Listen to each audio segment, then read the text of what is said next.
ตามที่เคยเห็นมานะกับโบแมนว่ากูโคตรนกพี่น้องเลยเนาะตามที่เคยเห็นน้องตุ๊กนี่ถือว่าเก่งสมกับเราอันเอาลูกเอาผัวอยู่มันเป็นน้ำพ่อแม่แพงได้บ่เห็นพ่อแม่แพงนี่มันเฮ็ดบ่เป็นเห็นแบบพ่อแม่บ่แพงนี่มันเฮ็ดเป็นแสดงว่าเจ้านี่พ่อแม่บ่แพงเอ้าจังหวะได้ บ่แพงเพิ่นเลี้ยงจนใหญ่เลยเยอะบ่แพงแล้วฮะเฮ็ดใส่แม่ อันนี้คือว่าเรื่องราวในอดีตน้องตุ๊กตะกี้แต่ว่าคือปัจจุบันนี้เนี่ยโอ้ไปไผ่ไปลาวแล้วต่างคนก็ต่างมีครอบครัวต่างคนก็ต่างมีหน้าที่ไผ่ลาวมีภาระไผ่ลาวกันนี่นับมือแล้ววันนี้จะได้เห็นหน้าเห็นตากันอยู่บ่น้องตุ๊กมีความคิดว่าได้สิจะได้เห็นหน้าเห็นตาเอื้ออยู่บ่เลยนั่นก็บ่ฮู้ติหักแพงกันคือเก่าบ่ฮะยังหักยังแพงกันคือเก่าแล้วเนาะมวยเครียดมวยสร้างกันเวยน้องมันตัดขาดกันบ่ได้ดอก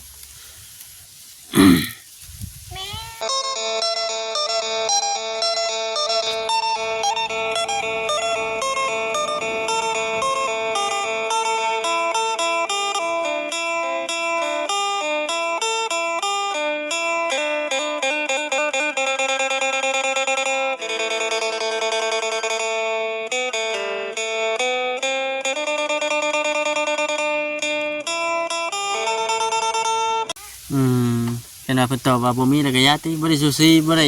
แอบบ่ได้แบบคุบขีนใส่หัวเต็งคือตะกี้บ่เห็นว่าแอบเด็กน้อยแถวบ้านเนี่ยโอ้ยนั่งแอบขอเงินแม่เนี่ยนั่งกินทรายกลางทางจังได๋น่ะคุบขีดินใส่หัวเต็งกุ่มกุ้มแหละเฮ็ดใส่แม่ อันนี้คือเว้าเรื่องราวในอดีตน้องตุ๊กตะกี้แต่ว่าคือปัจจุบันนี้เนี่ยโอ้ไปไผ่ไปลาวแล้ว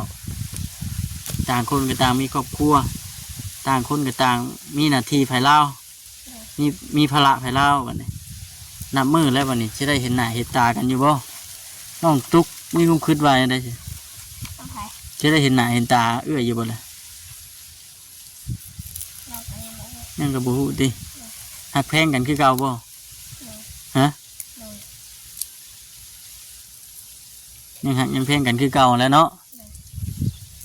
มวยเครียดมวยสร้างกันเวยน้องมันตัดขาดกันบ่ได้ดอกแม่ความเบาว่าจักไม่น้องเป็นไง1 โมง 2 โมงจักไปได้12 โมงจักสั่นเดี๋ยวนี้นะ12 โมงเช้านาทีตอนนี้บ่ายโมงพอดีได้กิน บ่ายโมงครึ่งเด้อก้าววันบ่ายโมงครึ่งยังไม่เลิกบ่ยังไม่ได้หิวข้าวอะไรบ่ฉันมีอย่างห้องท้องกับห้องท้องก่อนปั่นมาตั้งแต่หยาแล้วกินยังไปชื่อยังมาตอนเนี่ยคนปรุงไปชื่อยังมาตอนบ่ชื่อยังกระปุ้นกินกระปุ้นอีกเลยมันขึ้นมาติ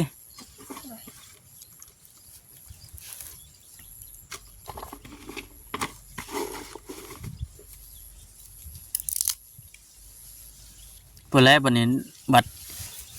ใหญ่เป็นสาวเป็นบ้าวเพื่อแล้วบัดจึงจะได้สืบเต่าหากันเห็นว่าคิดฮอดคิดถึงกันนะอยากมาเห็นหน้าเห็นตาอายน้อง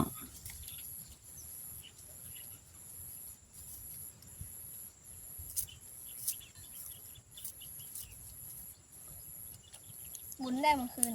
บุญนี่ใช่อีบ้านนัจุบ่ทางพี่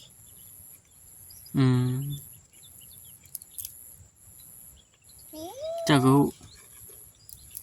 เสียงเพลง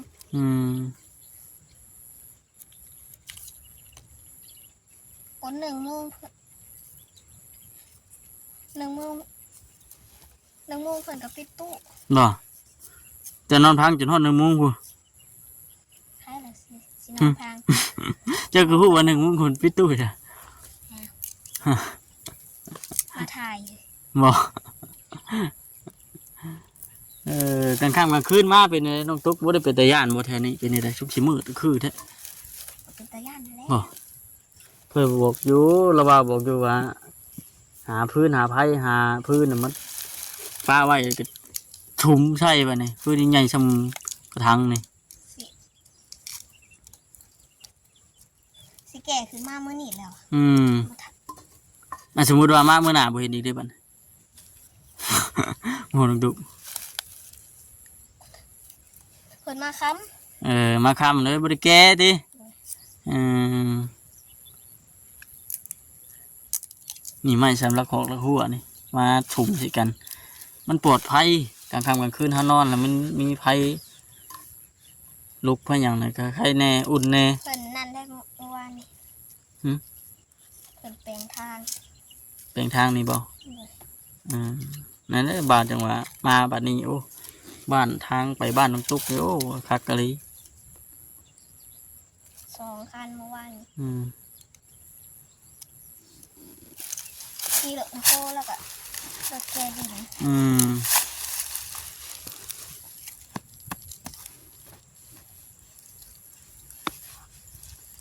สมอยสมีเด้อพี่น้องมื้อนี้ก็บ่ได้มีใครมา มีแต่บอกคำมาผู้เดียวมื้อนี้ บาบอกคำคือบ่เสร็จ เส้นหา ห ไผ มูมานำ เส้นไผ เสร็จไปก็ได้ โอ้หมู่ไปทางอื่นอยู่บัด ไปทางไหนมา ทางลุมพุ่นทางใต้พุ่น ต้องคิดอะไร ว่าจิตพุ่นไปทางสวรรค์บอกคำเลยบ่ได้ไปบัดนี้เพราะมีเวียกอยู่ทางเฮือนแน่นะ เกี่ยวเขานะบ่ บ่ได้เกี่ยวเหมือนกันเพราะว่าขนมื้อวานนี่แหละก็ก็เจ้ามาปั่นข้าวให้เด้มื้อนี้ก็เลยสิมื้อเอาข้าวขึ้นเล่ายันฝนตกห้ำมันตกเอ้ย เพราะว่าเขาเป็นเหล้านี่เนาะ อืม แซ่บได้บ่ได้เนาะ ยังบ่ทันได้กินข้าวใหม่ แล้วเหรอ ยังได้กินข้าวเก่าอยู่เดี๋ยวนี้พุ่นแหละแต่ถ้าเอาข้าวเก่าเบิดพุ่นแหละ อ้า มันจะได้กิน แบ่งให้น้องเด้อคันได้กิน บ่มีปัญหาดอกเรื่องนั้นมันตกเลยข้าวใหม่หนึ่งขาห้วยหอมกุ้มๆเลยเนาะน้องตุ๊กเคยไปเฮ็ดนากับภายในแบบเพิ่นให้เขาแบบมากิน เคยอยู่บ่ ยังบ่เคยปีน ยังบ่เคยแต่เก่าอันแล้ว เคย อันน้องแต่เพิ่นพาไปเฮ็ดอยู่ไสหน้าพี่น้องบ่ดีว่าหรือว่าหน้าชาวบ้านเพิ่น มาเฝ้าบ้าน พี่น้องก็บ่แม่น เลย เฮาไปเฮ็ดน้ำเพิ่นแหละแต่ถ้าแล้วถ้าเอาทั่วพุ่นมันจะปานหายจิบ่ สอบหนึ่งก็เอา สอบหนึงมันสิกุ้มอยู่บ่เฮ็ดเบิดปีจะได้สอบเดียว ใบถุงใหญ่นะ อืม หน้าเพิ่นน่ะ ข้าวบ่งามบ่ ก็บ่ว่า อืม ดำ2 มื้อ 3 มื้อก็แล้วนะ คนหลายเนาะ โดย เหมือนหมาน้อยตกเกินน้ำสางจักน้องตก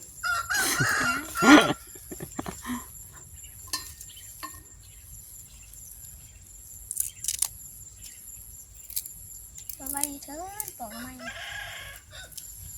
บ่อยากปอกซอยอยู่หั่นยันปอกไปปอกมามีเฮาหน่อไม้ ยันเบิดหักออกหักออกหน่อหวยมีเฮาหน่อไม้แกงบ่ได้ปะนี่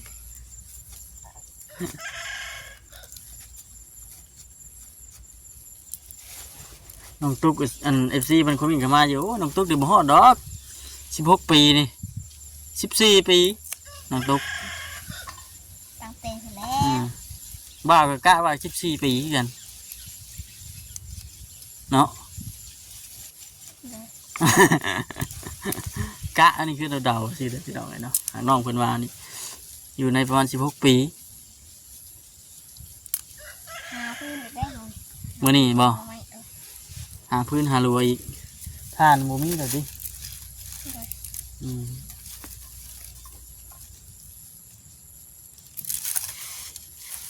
อันอยู่แถวนี้เพิ่นบ่ได้เคยจูดเทื่อบ่อันอ้อยหยัง กระจุกนี่ อ๋อมันก็ระวังอยู่เด้อเนาะเอ้ยนอนอยู่ดีๆแล้วบึ้มบึ้มมาเร็ว มันจุกพยายามตัดแล้วนะ อืมตัดแล้วก่อนจะจูดติคิดว่าจูดอ้อยไผใหม่แล้วจึงตัดสินะ มันเบา อืม มันถือขั้ว บ่คำเคยไปตัดอยู่อ้อยไผใหม่นี่ติ เดี๋ยวว่า เคยไปตัดอยู่กับตอนช่วงเอาเมียแรกๆนี่ก็ ค้างเบา ฮะ ตัดอ่อนให้หน่อยนี่แซ่แบบเสือก็นั่นออกก็นั่นออก เป็นหยัง อ้าว มันควันน่ะบ่ มันติด มันติดบ่ ยางมันเลย ต้องได้เซก่อนเลยติ เสกอะนั่นออกเลย อืม ลองเห็ดเลยเอาน้ำมา ต้มน้ำเอา มาฮด อืมออกคักไปยังบัดนี่ เกี้ยง อ่า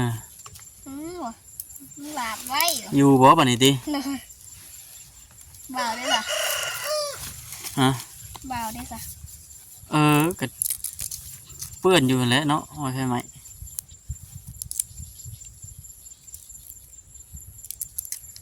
หัวนี่ก็คันบ่ค่าเสือเลยก็บ่เป็นตาผมก็ บ่มันค่าเสือบ่ ค่าเสือค่ากุ๊บไปแล้ว อืมเนาะเอา กุ๊บน้องซื้อมือเดียวนี่ หมุนเบิด เหนียว ก็ถือว่ามามื้อนี้ก็ถือว่าได้ฮู้เรื่องราวของน้องตุ๊กเพิ่นก็คืออันเรื่องใบยุ่งใหญ่นี่แหละพี่น้องเนาะทั้งปู่เพิ่นทั้งพ่อปู่เรือทั้งแม่ย่าเพิ่นกำลังดำเนินการแล้วตอนนี้ แต่ว่าบ่ฮู้ว่าสิได้มื้อใดแล้วก็ในราคาเท่าไหร่ก็ยังบ่ทันฮู้ เลย ถ้าเราลุ้นเราเบิ่งไป เอาแล้วไว้เถอะสั้นเลยได้เลย สั่นล่ะ เมื่อยเด้อ เอ้อปั้นนั่นอยู่เฮือนปู่ล่ะ เมื่อยป๊อก เคยบอกอยู่ให้เจ้าเอาตัวนี้ใหญ่นั่นมาปอกบ่เดียวก็แม่นได้แกงโลด เลย ยิบกี่บ่เบิดติมันบ่แซ่บ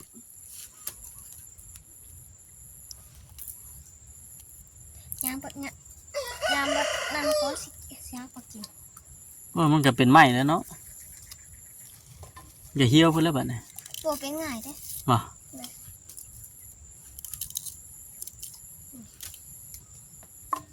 อืม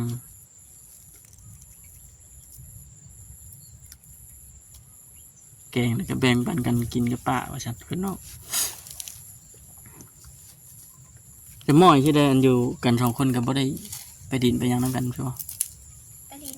บางมื้อก็ดินติอืม ก้อนค้ำบางมือ ฮะ ก้อนค้ อ่า ำไปนั่งหัวน้ำกันอยู่หันแล้ว ก็นั่งหัวนํกัน มันเจ็บท้องบางมือ หัวนะหัวยังลูกดีแท้ ฮะ หัวเสียงก็ลูกดีแท้เจ็บท้อง หัวมาสองตัวแล้ว หมอมันเห็นยัง มันแล่นแล้วก็มันแล่นแล้วก็เพื่อนไปตำเสาหัวน อกก็ หัวเลยดิ เลยก็สักเองคือตาย อืม แล้วก็กลับขึ้นมาคือเก้า เออ เลยเจ็บนักเติบเด้ อืมว้าแต่นตอนบอกคำเมื่อวานนี้พอดี น่าเจ็บอยู่บ่ ยังเจ็บอยู่เลยตอดบนคอมือเลย ไปวะโจนมาตอดก่อนนะ มาโจรบ่ก็กล้วยนี่หากามาปลูกบ่น้องตุ๊ก ไปเถอะนะ เอ้าคือแหน่ซะจ้ะงามมันไกล โใหญ่ มันแม่นบ่มาตอนนั้นคือว่าบ่ได้เห็นมาช่วงที่ว่าจุเจ้าเผาทานเผาหยังคือว่าบ่ได้เห็นบ่ได้มีใดก็กล้วยนั่น แม่น ถ้ากันมาปลูกนี้เนาะเริ่มแล้วพี่น้องเอ้ยบรรยากาศโคมือนี่ก็เริ่มหนาวแล้วเดือน11หัวลมตองเดือน12หัวลมตาวแล้วว่าซั่น สิฮอดเดือนที่2ได้เนาะ จะหน่อยก็ฮอดแล้วนี่มันอากาศเริ่มหนาวหมอกเริ่มลงแล้วก็ห้อยเจ้าเริ่มนอนหนาวนมหน้านอนหนาวแล้วปะนี่ ความสั่นสิจ๊ะ โอ้ยพูดแล้ว ประตูก็บ่ได้มีอัดไว้จ้ะยังบ่พออีกบ่น่ะ มาอีกก่อน อ๋อจ้ะ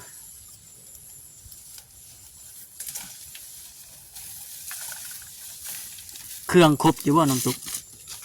ครบจุ มีอย่างในอันนี้ มีใส่หมูเหมือน ใส่หมู แล้วก็หมูแล้วก็บักบวบ หมูหมกบวบ เลยเกลือแตงโมประเดะไข่ แกงหน่อไม้บ่ใส่ไผ่ได้บ่ มันขม มันขมบ่เนาะมีผักกะแยะให้คักได้เบอร์หนึ่งพร้อมแล้วแหละสุดยอดแล้วแหละ พอตับซิปแล้ว มักซิบมักชาก็ว่ากันไปเนาะผักขะแยะแล้วก็ผักอันหูแม่นเฮ็ดหูหนูเฮ็ดหูหนูแกงหน่อไม้นะบ่ครับมักกินกับข้าวหุงว้าดสุดยอด บอกข้ามไหม แซ่บเลยลูกเลยก็กินข้าวหุงนะอยากกินหลายอยู่นะกับข้าวเหนียวนะบ่ปานใดนี่คือความมักความชอบของไผลาวเด้อพี่น้องเอ้ย คือการน้ำผัวน้องนะ เนาะ แกงข้าวไหม้นี่ต้องตามหาของหมูสิล่ะตามคำเหมือนออกแล้วคนเยอะแล้ววะแซ่บอยู่วะแซ่บ เจียวบ่แซ่บนะห่วยบ่แกงให้กินได้บ่นี่ติ ก็ออกไว้แค่เงินต่อน้องไปหุงข้าวเจ้าก่อนวะ เออ ว้ามันเด็กแล้วเด็กกูงั้นอยากก็เลยตามเตะมันซะเลยซะ พอดีพี่น้องเอ้ยเนาะเพื่อน้องตุ๊กแกงพอดีบ่ค่ำสิเมื่อปะเพิ่นพอดีสิได้หงอยเหงาอีกแล้วน้องตุ๊กเอ้ยมื้อหน้ามื้อในเพิ่นเลยสิได้เข้ามาเยี่ยมมายามเด้อน้องตุ๊กเด้อนั่นก็เป็นกำลังใจให้คือเก่า FC เพิ่นก็คอมเมนต์เข้ามาให้กำลังใจคือเก่าก็มื้อนี้ก็ได้น้องตุ๊กก็โอ้คือว่าสู้ชีวิตมีแต่ว่าภาวนาให้มีทางผู้หลักผู้ใหญ่เพิ่นจดช่วยแต่ว่าสมมติว่าเรื่องแบ่งที่แบ่งทางอะไรก็ยังบ่ทันฮู้ดอกพี่น้องเอ้ยแต่ว่าทางน้องตุ๊กเพิ่นว่าให้ย้ายไปมื้ออื่นคือสิบ่นั่นดอกมีแต่ว่าอยากอยู่บอนเก่านี่แหละมันฮะ น้องนะน้องอยากได้น้ำสาง อยากได้น้ำสาง โดย เอ้านี่ได้น้ำสางนี่น่ะ เนื้อ น้ำสางไปได้ ทั้งเอาแล้วก็หมูเอานะ คือนั่นแหละแอบได้ อยากได้น้ำสางเอาก็มีแต่ว่าภาวนานะมีแต่ว่าภาวนาให้ทางผู้หลักผู้ใหญ่เพิ่น ไม่ไง จดช่วย อยากได้น้ำสาง อยากได้น้ำสาง เว้ยน้ำก๊อก อยากได้น้ำก๊อก โดย อันนี้ก็ขึ้นอยู่กับทางผู้รักผู้ใหญ่เพิ่นจิตใจเพิ่นเพิ่นจะคอยก็บ่เป็นหยัง มันอึดน้ำเลยเดียวนี่ เวียดนามเดี๋ยวนี้ยังพอได้ใช้อยู่เดี๋ยวนี้นะปูนอีกเจ้าหน่อย อีกเจ้าหน่อยแม่นโอ้ยเจ้าได้เที่ยวลงไปเฮือนปูแล้วพุ่นแหละ เฮ้ยมันยาง เมื่อยางสิหามเอาบ่ใช่ใช่รถไทยแล้วอะแกเอาเอาไปบ่าวก็สิได้มือป้าแล้วน้องตุ๊กเอ้ยบาดนี้เด้อถ้ามื้อหน้ามื้อในบ่ได้สิมาใหม่เด้อให้มาอยู่บ่หอยใช่บ่ให้มาใช่บ่มาเด้อบาดนี้มาเมื่อกี้นี่ถามน้องมวยอ้าวน้องตุ๊กบ่อยู่ว่าซั่นก็ได้ ผมว่าอะไรยังดี บ่ มันเหงา คือมีหมูป่าก็หน่อยติ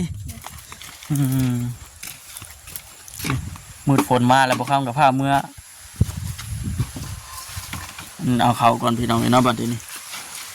เอาน้องตุ๊กเลยกลับเลยเด้อ โดย สบายดี โดยสบายดี ป้าพี่น้องกับบัดที่นี่เนาะอยู่ดีมีแฮงพี่น้องสบายดี